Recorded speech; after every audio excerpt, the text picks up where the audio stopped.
Winter is around the corner. Time is getting short, so we better go hunt for a spot where we can find some more. So far, Tony's mined just over 2,000 ounces of gold. Ils ont bâti leur nom, leur entreprise et leur réputation grâce à leur travail acharné, leur courage et leur volonté de prendre des risques. Mais tout a basculé lorsque la nouvelle choquante a éclaté. Tony et Mike Beats ont été condamnés à la réclusion à perpétuité. Ce retournement de situation, aussi inattendu que dévastateur, a pris tout le monde de court.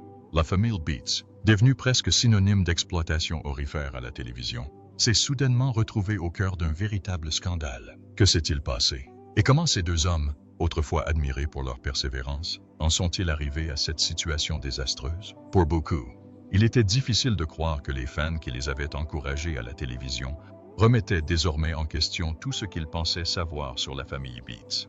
Le coup de théâtre des événements a semé la confusion, l'incrédulité et, surtout, la curiosité. L'annonce est intervenue après une intense bataille juridique. L'enquête a révélé une série d'événements qui ont dressé un tableau bien plus sombre que prévu. Les détails de l'affaire ont été soigneusement gardés secrets, ajoutant au mystère qui entoure toute la situation. Suivez-nous pour découvrir le parcours de Tony et Mike.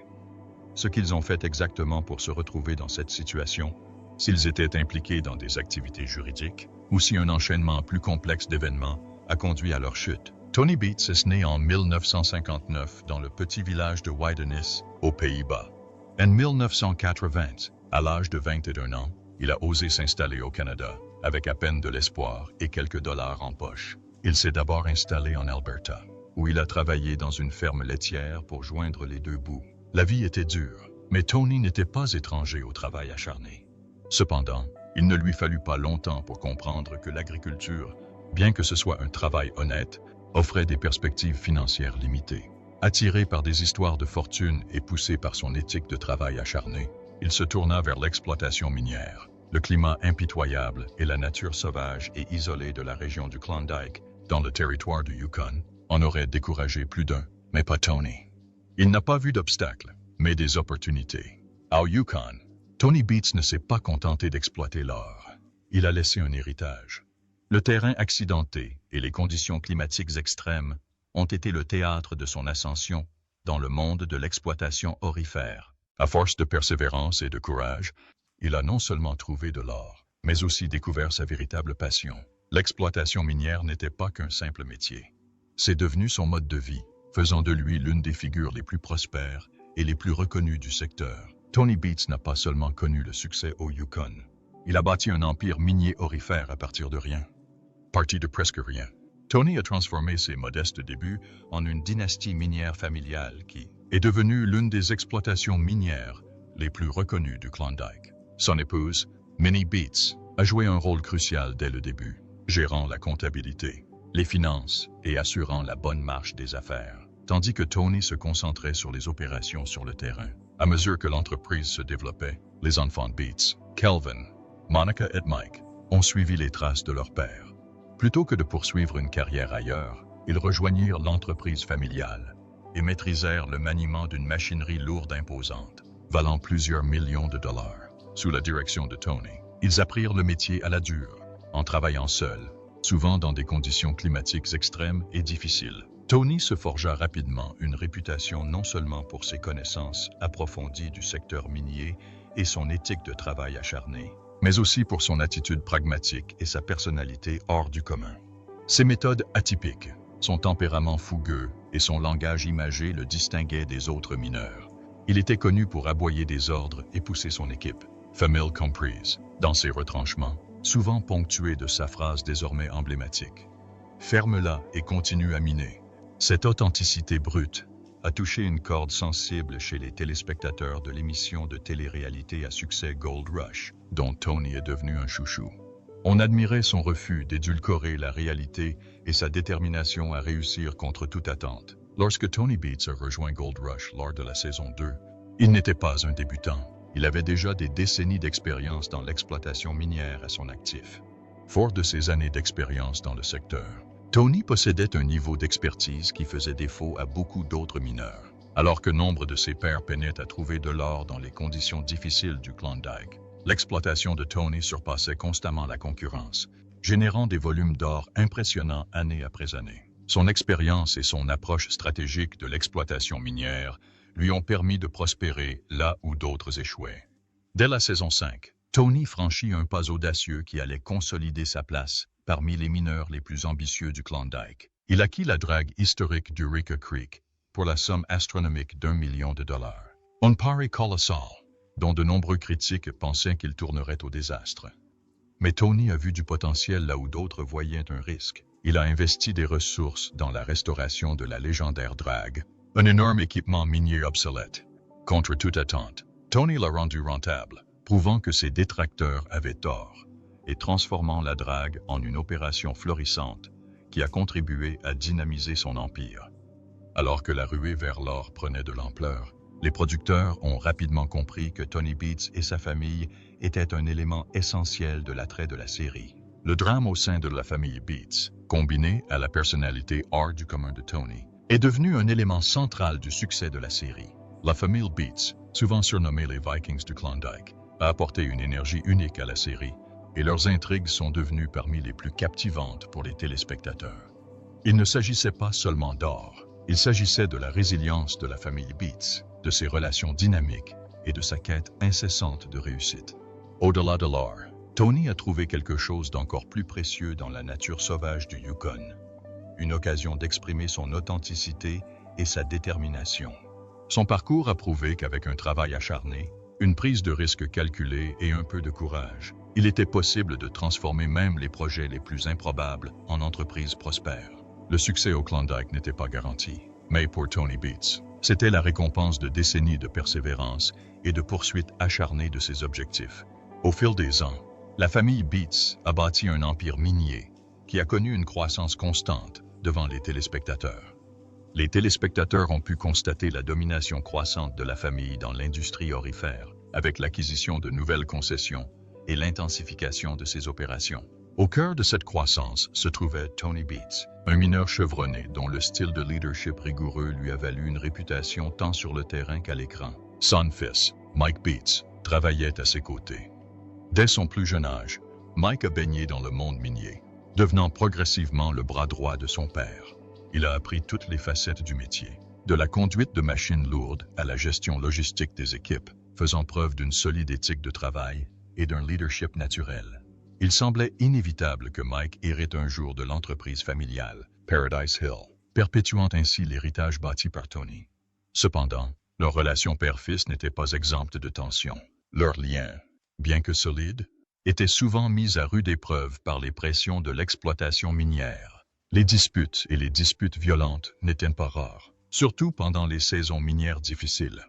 Malgré ces conflits, un respect mutuel régnait entre les deux hommes, et Tony confia progressivement à Mike de plus grandes responsabilités, le préparant à prendre les rênes de l'exploitation minière Beats. Mais en coulisses, l'histoire prit une tournure plus sombre. En 2019, des enquêteurs fédéraux commencèrent à scruter l'entreprise familiale Beats après la publication de plaintes environnementales, notamment pour des infractions liées à l'élimination inappropriée des eaux usées. Ce qui avait commencé comme des inspections standards s'est rapidement transformé en une enquête plus vaste. Les autorités auraient découvert des anomalies dans les registres de l'entreprise, notamment des incohérences suspectes dans la déclaration de la production d'or. Des allégations ont émergé, suggérant que la passation de pouvoir familial de Tony à Mike s'est accompagnée de bien plus qu'un simple transfert de connaissances minières.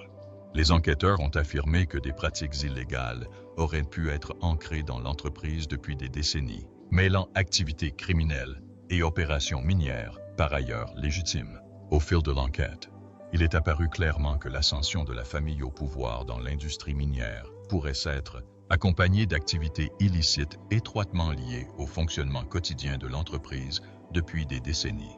Les complexités juridiques et criminelles entourant l'Empire Beats ont ajouté une dimension sombre à l'histoire, éclipsant ce qui semblait initialement être le récit simple d'une réussite familiale dans l'industrie minière. Selon les documents judiciaires, l'enquête sur l'exploitation minière de la famille Beats s'est considérablement intensifiée lorsque d'anciens employés ont fait part d'allégations explosives concernant des pratiques minières illégales et une fraude fiscale à grande échelle. L'un des témoignages clés est celui de John Reeves, inspecteur des mines, qui a révélé que des échantillons environnementaux prélevés dans les bassins de résidus des concessions Beats contenaient des produits chimiques dangereux, notamment du mercure et du cyanure.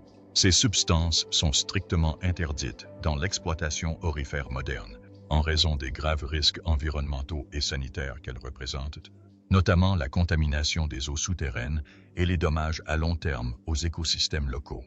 Le témoignage de Reeves suggère que ces produits chimiques étaient délibérément utilisés pour accroître les taux de récupération d'or, notamment aux premières heures du matin, lorsque les équipes de télévision étaient absentes et hors site. L'accusation a allégué que ces pratiques illégales étaient intentionnellement dissimulées afin de préserver une image publique irréprochable tout en maximisant les profits. La preuve la plus accablante est venue de Brian Anderson, un ancien mécanicien qui avait travaillé avec la famille Beats pendant 8 saisons. Anderson a coopéré avec les enquêteurs et a fourni des images de caméras cachées montrant Tony et Mike Beats en discussion avec des acheteurs vénézuéliens au sujet de transactions d'or jamais déclarées au fisc. Selon les procureurs, ces images ont révélé l'existence d'une opération de blanchiment d'argent bien organisée. Le stratagème consistait à vendre de l'or au noir pour échapper à l'impôt et à la surveillance internationale. Les experts financiers mandatés par l'accusation ont témoigné que plus de 15 millions de dollars de vente d'or n'avaient pas été déclarés entre 2012 et 2020, précisément à l'apogée de la gloire de la famille Beats, lors de la ruée vers l'or de Discovery Channel. Une enquête plus approfondie a permis de découvrir un deuxième jeu de documents financiers dissimulés dans le bureau de Tony Beats. Ces documents auraient révélé les chiffres réels de récupération d'or, nettement supérieurs à ceux présentés dans l'émission télévisée ou déclarés au fisc. Pour renforcer la crédibilité de ces affirmations, Peter Lewis, ancien membre de l'équipe, a témoigné qu'une grande partie de ce que les téléspectateurs ont vu dans Gold Rush était une version fortement modifiée d'une opération beaucoup plus vaste et secrète. Lewis se souvient que Tony disait fréquemment à son équipe que ce qui se passe après le départ des caméras reste secret, ce qui témoigne d'une volonté délibérée de dissimuler certaines activités à l'équipe de tournage et aux autorités de régulation.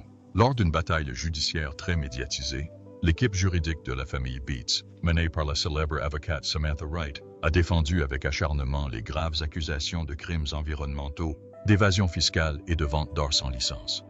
Wright a écarté les témoins de l'accusation, les qualifiant d'anciens employés mécontents et animés de vengeance personnelle, suggérant que leur témoignage était davantage motivé par le ressentiment que par la vérité. Wright a défendu avec passion la réputation de Tony Beats, le présentant comme un homme d'affaires déterminé, mais finalement légitime, qui avait bâti un empire minier grâce à des décennies de travail acharné, et non à des comportements criminels. C'est un homme qui a consacré toute sa vie à bâtir une entreprise, a déclaré Wright au jury.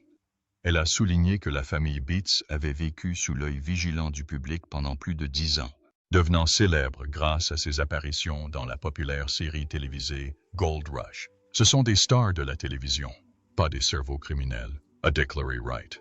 Pourquoi quelqu'un mènerait-il des opérations illégales alors que les caméras nationales tournent? Cependant, les procureurs ont dressé un tableau radicalement différent. Ils ont soutenu que la célébrité de Beats n'était pas un moyen de dissuasion, mais un atout stratégique, un écran de fumée idéal. En présentant à la télévision une version contrôlée et aseptisée de leurs activités, la famille aurait détourné l'attention d'une entreprise minière bien plus vaste et secrète, hors champ. Les procureurs ont soutenu que si le public voyait des mises en scène minières pour le divertissement, la véritable activité générait des millions de dollars de revenus non déclarés et causait des dommages environnementaux irréversibles. Après 6 semaines de témoignages intenses et plus d'une douzaine de témoins, le jury n'a mis que 3 jours pour parvenir à un verdict unanime de culpabilité pour tous les chefs d'accusation. Parmi les chefs d'accusation figuraient complot en vue de commettre une fraude fiscale, infractions environnementales et exploitation d'un réseau de négoce d'or sans licence. Lors de la détermination de la peine, la juge Rebecca Holloway a clairement indiqué qu'elle ne ménagerait pas les accusés. Elle a qualifié leur crime de trahison flagrante de la confiance du public et de menace directe pour le fragile écosystème du Yukon. Elle a cité des témoignages d'experts indiquant que l'utilisation de produits chimiques illégaux, comme le mercure et le cyanure, avait déjà entraîné une contamination durable des eaux souterraines, susceptible de perdurer pendant des générations. Lorsqu'il a eu l'occasion de s'adresser au tribunal, Tony Beats est resté inflexible. « J'ai tout construit à partir de rien », déclara-t-il. « Vous pouvez me prendre ma liberté, mais vous ne pouvez pas me prendre ce que j'ai créé. » Son fils, Mike Beats, semblait plus émotif et plus calme. Il a déclaré au tribunal qu'il avait simplement obéi aux ordres de son père, une défense que le juge Holloway a rejetée comme commode, mais finalement non disculpatoire. Le verdict final a choqué même les observateurs juridiques les plus expérimentés. La réclusion à perpétuité pour Tony et Mike Beats. Les analystes juridiques ont souligné qu'une telle peine est exceptionnellement rare pour les délits financiers, mais les procureurs ont fait valoir avec succès que l'ampleur des dégâts environnementaux justifiait la peine la plus sévère possible. Suite au verdict de culpabilité et aux condamnations à perpétuité prononcées contre Tony et Mike Beats, la juge Rebecca Holloway a prononcé une déclaration finale cinglante. « La quête de l'or », a-t-elle déclaré, ne justifie pas l'empoisonnement des terres et des eaux pendant des siècles. Ces propos ont résonné dans toute la salle d'audience et au-delà, soulignant la gravité des conséquences environnementales et juridiques de l'affaire. La nouvelle de la condamnation a provoqué une onde de choc dans l'industrie minière et le monde du spectacle. La famille Beats était devenue célèbre grâce à sa présence de longue date dans l'émission Gold Rush de Discovery Channel, qui retraçait les défis et les succès de l'exploitation aurifère alluviale au Yukon. Avec la chute de Beats, la crédibilité de l'émission et l'image publique de l'industrie ont été scrutées de près. En réponse, Discovery Channel a rapidement publié une déclaration officielle pour se distancier de la controverse. Nous sommes choqués et profondément déçus par ces révélations. Discovery n'a jamais eu connaissance d'activités illégales sur les sites miniers présentés dans Gold Rush. Nous prenons ces allégations au sérieux et réévaluons nos protocoles de surveillance. La société de production de la série, Raw Television, a également réagi en annonçant des changements immédiats et importants. Tous les épisodes existants mettant en scène la famille Beats seraient retirés des plateformes de streaming et les prochains épisodes aborderaient directement l'affaire criminelle. L'avenir de la ruée vers l'or, même s'il n'a pas été annulé, se poursuivrait avec des normes de production plus strictes et une attention renouvelée à la transparence. Les co-stars de l'émission minière ont également réagi avec incrédulité à la nouvelle. Parker Schnabel, qui entretenait une relation compétitive et parfois conflictuelle avec Tony Beats à l'écran, a déclaré dans un communiqué « Tony était toujours intense et intransigeant, mais je n'ai jamais rien soupçonné d'illégal. Cela change ma vision de tout ce qui s'est passé durant ces saisons. » Rick Ness, un autre mineur de longue date et membre du casting, était visiblement bouleversé lorsqu'il a été abordé par les journalistes. « Je suis sans voix. Il n'avait rien vu venir. » Malgré ce verdict accablant, l'équipe juridique de Beats a rapidement interjeté appel, invoquant de nombreuses erreurs de procédure lors du procès, notamment l'admissibilité des enregistrements secrets et la gestion des témoignages d'experts. Cependant, les analystes juridiques ont souligné que l'ampleur et le poids des preuves rendaient improbable un succès en appel. Comme l'a souligné un expert, annuler une condamnation aussi lourde est une bataille juridique ardue. Entre-temps, Tony et Mike Beats ont été transférés dans des établissements pénitentiaires de haute sécurité distincts, où ils attendent l'issue de leurs appels. L'affaire continue de faire des vagues dans tous les secteurs d'activité, servant d'avertissement quant au coût élevé des crimes environnementaux et au risque potentiel de conjuguer célébrité et affaires. Bien que Tony et Mike Beats aient été reconnus coupables et condamnés à la prison à vie pour une série de crimes environnementaux et financiers liés à leur exploitation aurifère, tous les membres de la famille n'ont pas été impliqués. Minnie Beats, épouse et associée de longue date de Tony, n'a pas été inculpée et a continué à soutenir fermement son mari. Dans une déclaration publique rare et émouvante faite devant le tribunal, Minnie a défendu la personnalité et l'héritage de Tony. « Nous sommes ensemble depuis 40 ans. Je connais cet homme. Il a bâti tout ce que nous avons grâce à son travail acharné, et non à la criminalité. » La vérité éclatera. Leurs enfants, Kevin et Monica Beats, qui avaient tous deux joué un rôle dans l'entreprise minière familiale et étaient régulièrement apparus dans l'émission Gold Rush, sont restés largement silencieux tout au long de la procédure. En comparaison, aucun des deux n'a été inculpé. Tous deux ont été vus lors des audiences du procès. L'accusation a confirmé par la suite que Kevin et Monica avaient coopéré avec les enquêteurs en échange de l'immunité. Bien que l'étendue de leur implication et leur connaissance des activités illégales n'aient pas été rendues publiques. Parallèlement, les conséquences de la chute de la famille Beats se font sentir. L'exploitation minière de Paradise Hill, autrefois évaluée à des millions de dollars et considérée comme un monument de la série La ruée vers l'or, a été saisie par le gouvernement canadien. Des travaux de restauration environnementale sont déjà en cours et les premiers rapports d'évaluation estiment que le nettoyage coûtera plus de 20 millions de dollars aux contribuables et pourrait prendre plusieurs décennies. L'une des pertes les plus symboliques à la suite du scandale a été le démantèlement de la drague restaurée de Tony Beats, un énorme engine minier qui avait autrefois servi de pièce maîtresse à la série. Des tests ont révélé une contamination au mercure dans toute sa structure, la classant comme matière dangereuse. Une machine autrefois considérée comme un monument de l'histoire minière du Klondike a été déclarée déchet toxique. À Dawson City, les réactions de la communauté locale ont été mitigées. Certains habitants ont reconnu que la famille Beats avait attiré l'attention internationale et attiré le tourisme dans la région grâce à sa visibilité à la télévision. Mais d'autres affirment que les signes d'un comportement imprudent étaient visibles depuis des années. Il a toujours agi à sa manière, a déclaré James Wilson, un mineur de longue date du Klondike. Mais personne n'imaginait que cela signifiait enfreindre la loi à ce point. Pour l'industrie de la télé-réalité, cette affaire marque un tournant sans précédent. Si la télé-réalité a connu son lot de controverses, des manipulations en coulisses au scandale hors écran, jamais auparavant les personnages principaux d'une série à succès n'avaient fait l'objet d'accusations criminelles d'une telle ampleur. Les analystes des médias affirment que les chaînes seront contraintes de mettre en place des processus de surveillance et de sélection plus stricts pour les émissions de télé-réalité à l'avenir. Discovery Channel et Raw Television, la société de production de Gold Rush, ont déjà annoncé des changements majeurs dans la production et la diffusion de l'émission. Alors que Tony et Mike Beats entament leur vie derrière les barreaux, de nombreuses questions restent sans réponse. Qu'adviendra-t-il des concessions minières et des équipements restants de la famille? Le reste de la famille reprendra-t-il l'exploitation minière ou l'héritage Beats est-il révolu? Et surtout, comment l'une des familles les plus emblématiques de l'industrie aurifère est-elle passée du statut de star télévisuelle à des condamnations pénales? Si le procès pénal de Tony et Mike Beats est terminé, la saga judiciaire est loin d'être terminée. Les procureurs ont confirmé qu'une procédure civile distincte est en cours pour déterminer le sort des actifs restants de la famille Beats. Cette phase se concentrera sur les répercussions financières et environnementales des années d'exploitation minière de la famille.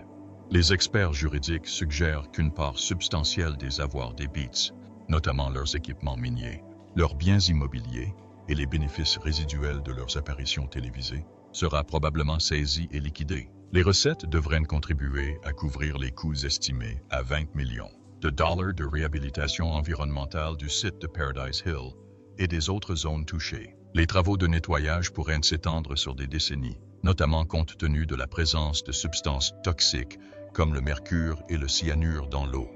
Pour Discovery Channel, ces condamnations pénales représentent un coup dur et sans précédent pour l'une de ces franchises les plus fructueuses et les plus emblématiques. Gold Rush, diffusée depuis 2010, s'est régulièrement classée parmi les séries de télé-réalité les plus performantes de la chaîne, la famille Beats jouant un rôle essentiel dans son succès. La personnalité hors du commun de Tony Beats, son attitude pragmatique et son style de mineur atypique ont fortement séduit le public. Suite au scandale, Discovery a annoncé son intention de poursuivre Gold Rush en se concentrant sur les équipes minières restantes, dont Parker Schnabel et Rick Ness. Cependant, des acteurs de l'industrie ont exprimé leur scepticisme quant à la viabilité future de la série sans la famille Beats, qui a apporté drame, tension et récits multigénérationnels à la série. Les Beats ont polarisé la série, mais ils ont aussi fait des ravages en termes d'audience, a noté un analyste télévisuel. Sans eux, Gold Rush devra se réinventer sous peine de perdre son public cible.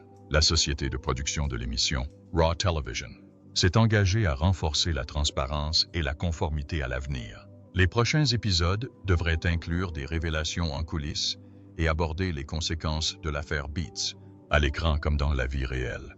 Alors que le procès civil approche et que les équipes environnementales entament le nettoyage à long terme de Paradise Hill, L'avenir de l'héritage Beats et de la franchise qui a contribué à leur renommée demeure incertain.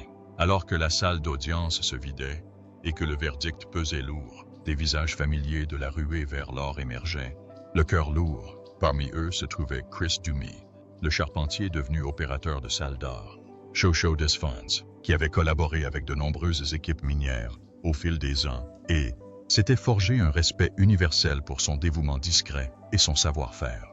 Interpellé par des journalistes devant le palais de justice, Dumie a exprimé la tristesse partagée par de nombreux membres de la communauté de la ruée vers l'or. C'est un jour triste pour toutes les personnes concernées. Personne n'est gagnant ici. Le terrain a été endommagé, des vies détruites, et une ombre plane sur une industrie peuplée de personnes travailleuses et honnêtes qui font les choses comme il faut. Dans la salle d'audience, les derniers instants du procès Beats se sont déroulés dans un mélange surréaliste de drame et de résignation. Alors que les agents pénitentiaires s'approchaient de Tony et Mike Beats pour les placer en détention, l'atmosphère était tendue et calme. Les caméras s'enchaînèrent rapidement, capturant ce qui semblait être le dernier chapitre d'une dynastie. Puis, juste avant d'être libéré, Beats père, autrefois le Viking du Klondike plus grand que nature, rompit le silence. Se tournant vers la salle d'audience bondée, composée de journalistes, d'anciens membres de l'équipage et de spectateurs de longue date, il fit un bref et sombre adieu. Le Viking est tombé. Sur ces mots, il franchit les portes qui le sépareraient de l'empire qu'il avait mis des décennies à bâtir, de ses dragues, de sa concession et de l'héritage qu'il avait autrefois fièrement présenté à des millions de personnes. Pour les fans de la ruée vers l'or, ce moment marqua un tournant. Ce qui était autrefois des scènes de persévérance et de triomphe acharné, de repas familiaux au camp, de vrombissement des machines, de nettoyage doré, prend désormais un ton plus complexe et troublant. Des épisodes qui célébraient autrefois le succès semblent désormais assombris par la tromperie, les atteintes à l'environnement et la trahison. Cette conviction force la famille Beats à prendre ses responsabilités, mais aussi un public fidèle qui se demande désormais dans quelle mesure ce qu'il a vu à l'écran reflète la réalité et ce qui a été soigneusement dissimulé derrière la caméra. Des groupes environnementaux ont commencé à utiliser des extraits de la ruée vers l'or, ainsi que des preuves du procès Beats pour expliquer l'importance d'une législation minière rigoureuse. Ces documents sont censés montrer les dommages pouvant survenir lorsque les règles sont ignorées. L'affaire a également soulevé des questions difficiles concernant la télé-réalité. Certains se demandent si les producteurs de télévision devraient être davantage responsables de la légalité et de l'éthique de leur production et de leurs profits. C'est pourquoi plusieurs dirigeants de télévision réclament désormais de nouvelles règles pour l'ensemble du secteur. Ils souhaitent des mesures claires pour vérifier que les entreprises diffusées à la télévision respectent la loi, notamment dans des secteurs comme l'exploitation minière.